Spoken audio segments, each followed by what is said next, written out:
So Andrew and I always knew eventually we'd want to foster. It was just something that had been on our hearts before we were married and before we had any of our own children. After having 5 biological children, I think we just thought that door's closed and we're done.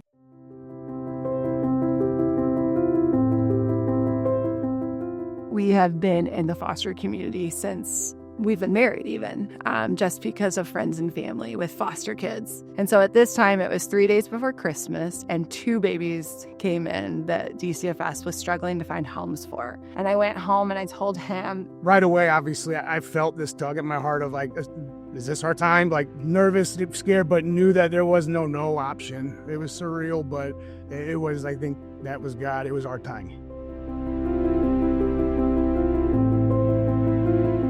So we find out that the sweet baby is placed with LCFS, and we get a call from a caseworker, and she is able to walk us through all these next steps. And what had always felt really overwhelming and maybe daunting, just fostering process and paperwork and licensing, all became quite easy with the LCFS caseworker. I remember when they finally said, go pick up the baby, and I called him and I said, Andrew, this is not a drill. I am on the way right now to go get this baby. My children accepting this baby with their open arms was everything I'd ever wanted for this child.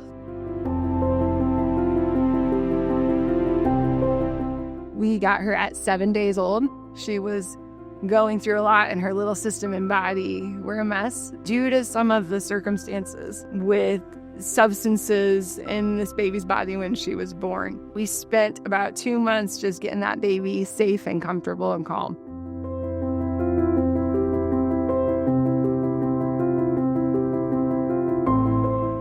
Biomom shared with us that when she was pregnant, life was incredibly difficult at that point in time. She was facing homelessness and just didn't have a support system once she got out, even though she had really tried. And so we made it our mission even to help find resources, to help find the best rehab that she could go to. We visited her on visit days, and she graduated that program with flying colors. Biomom made the decision to sign over rights at 8 months. Even during that time, right away, Biomom looked at us and was like, you are mom and dad.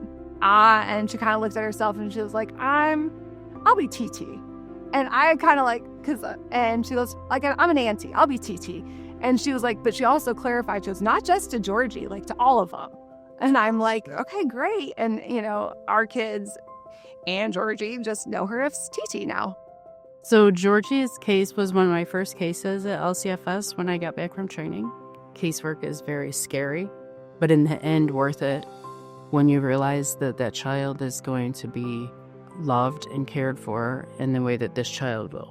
Every child has a different set of challenges, and through casework and supervision, we can help support those families through each one of those situations.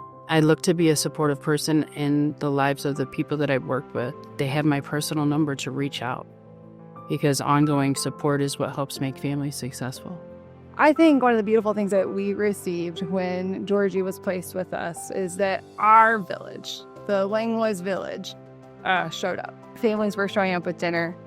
His sister was showing up with buckets of clothes, and our friends came with diapers. And because of that, the transition for us was pretty seamless.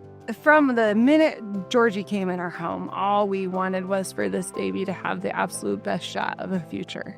And the easiest way to do that is to love that baby like your own, and to let those children love that baby like their own, like a sibling.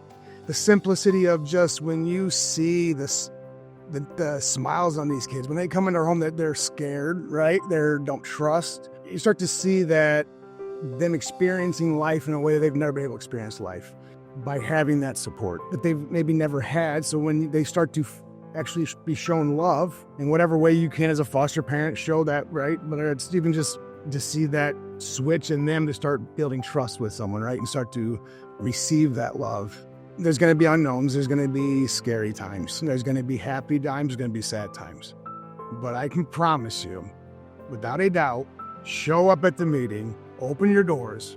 You'll never regret it. You'll never look back at these kids and the impact you have for a week, a day, 3 months, or a lifetime. You'll never regret it. LCFS is already doing this amazing job of supporting fosters and foster families. It would just be incredible to see more individuals pour into that and to step up and say that I want to see better. I want to see these children get what they deserve. And LCFS is there. They're doing the frontline work, but they can't without the support in the background.